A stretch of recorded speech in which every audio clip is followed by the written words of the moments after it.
Kali ni saya nak tunjukkan macam mana nak buat mirror background untuk smartphone ni. Kalau kita nak rakam video kan, kita nak tengok punya view.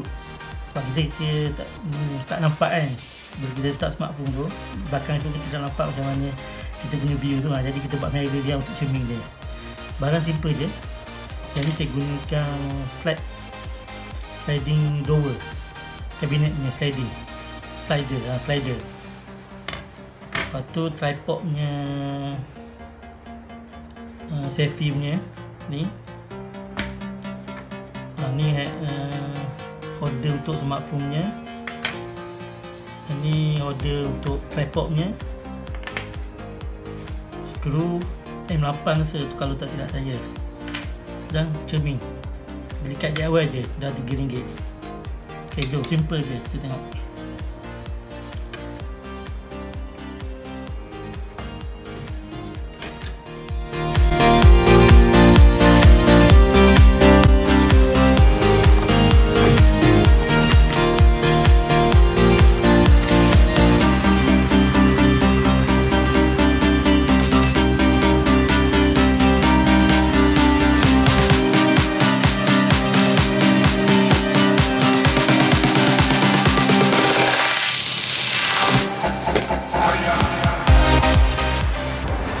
Okay, tripodnya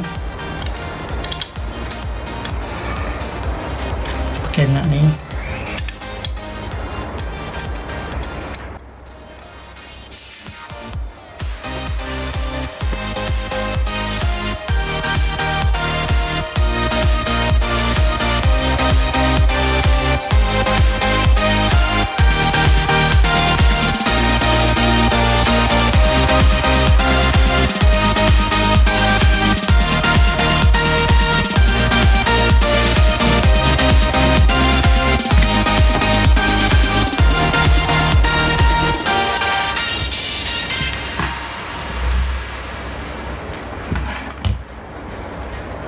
Ini smartphone.